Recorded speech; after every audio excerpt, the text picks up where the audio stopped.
लख 84 भोग के पाई बिन खादे, रामचरण को चेत ले थारे अवसर आए। अर्थात मनुष्य की ये जो देह प्राप्त हुई, ये ऐसे प्राप्त नहीं, लख 84 योनियां भोगने के बाद प्राप्त हुई। और इस इतनी अमूल्य जीवन को एक योनि भोगने में महाराज कई साल बीत जाते है ना। किसी योनि में 10 साल, किसी में 15 साल, किसी में 50 साल, किसी ऐसी कई योनियां ऐसी भी जिसमें 500 साल लगते हैं। तो न जाने कितने युगों बाद इंतजार करके मनुष्य की देह प्राप्त है। रामचरण दास जी कह रहे हैं कि जब इतनी अमूल्य देह है ना, मानव देह इतनी अमूल्य है, इतने युगों तक इंतजार किया तब जाके प्राप्त हुई। कई युगों तक यातनाएं होगी, कई युगों तक दुख होगा, तब जाके ये प्राप्त हुई। अब इस इतनी अमूल्य देह को मात्र कागज के टुकड़ों के लिए घुमा रहे,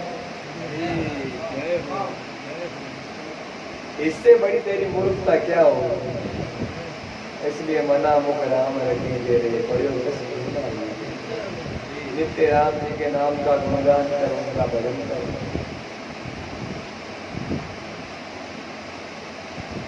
ना गासे तारी जीवड़ी, ना कोई लागे राम, ना कोई पंथ निहारणो, क्यों ना सुमरे राम।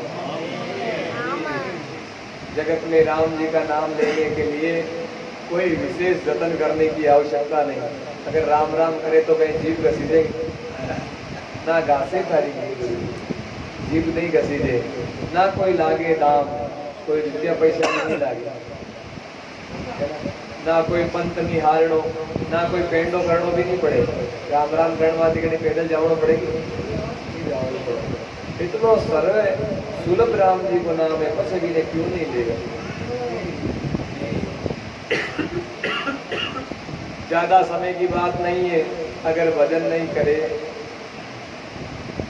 जतन नहीं करे, पुरुषार्थ नहीं करे, तो जीवन तो नष्ट हो ही रहा है ना।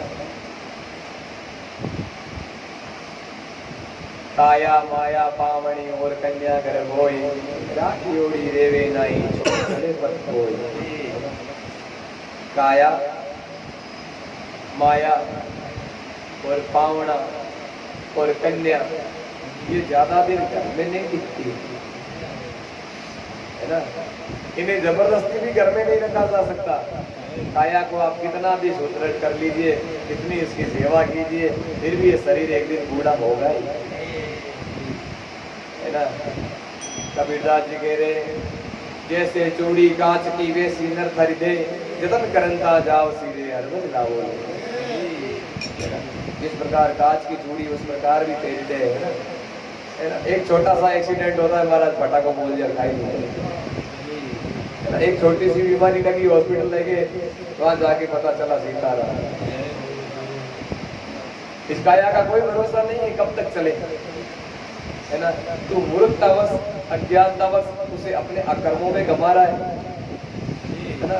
अरे ऐसी सुंदर काया, अमूल्य काया को प्राप्त करके भोग विलास में उसे नष्ट कर रहा है, शराब दारू मांस माटी में नष्ट कर रहा है। अरे मूर्ख, तेरे जितना अज्ञानी और मूर्ख कौन होगा जो इस प्रकार के घाटे का सौदा कर रहा है। इतनी अमूल्य देह को इस प्रकार के तुच्छ कार्यों में हमारा घाटा है।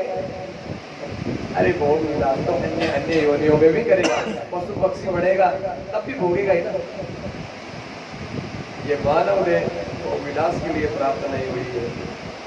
ये मानव देह इस प्रकार से समय बर्बाद करने के लिए नहीं हुई। मानव देह तो हर बदलावो ले परमात्मा का नाम का भजन करने के लिए प्राप्त हुई है। आज भजन नहीं किया तो इतने अनंत अनंत कष्ट तो यहाँ भोग ही रहा है। कौन सा मनुष्य यहाँ सुखी है? यहाँ कष्ट तो भोग ही रहा है, मगर अपने अकर्मों की वजह अनंत अनंत जन्मों के कष्ट और शामिल हो जाएगा। कई युगों युगों तक फिर कष्ट भोगेगा, फिर दुख प्राप्त करेगा। इसलिए आज से ही राम जी के नाम का भजन कर, तो मन मारो घोड़ियो नर करे हजार, है ना। मन जो है जिस प्रकार से नाटक करने वाला जो नाटककार होता है उस प्रकार से बार बार ये नाटक करता है। मन चिंत्या माया रचे अंत लिखा पढ़ो। ये अपने मन के रोज नए नए विचार बनाता है, ये कर लेंगे, वो कर लेंगे, ये कर लेंगे, वो कर लेंगे, मगर रामचंद्र दास जी महाराज कहे कि अंत में वही होगा जो तेरे भाग्य में लिखा हुआ है। कितने भी जतन करने के बाद भी अंत में तो वही प्राप्त होगा जो भाग्य में लिखा हुआ है। इसलिए परमात्मा के नाम का भजन कर, उसके नाम का स्मरण कर और पुरुषार्थ कर, अच्छे कार्य कर। जीवन को इस प्रकार के मूर्खतापूर्वक के कार्यों में बर्बाद मत कर, है ना।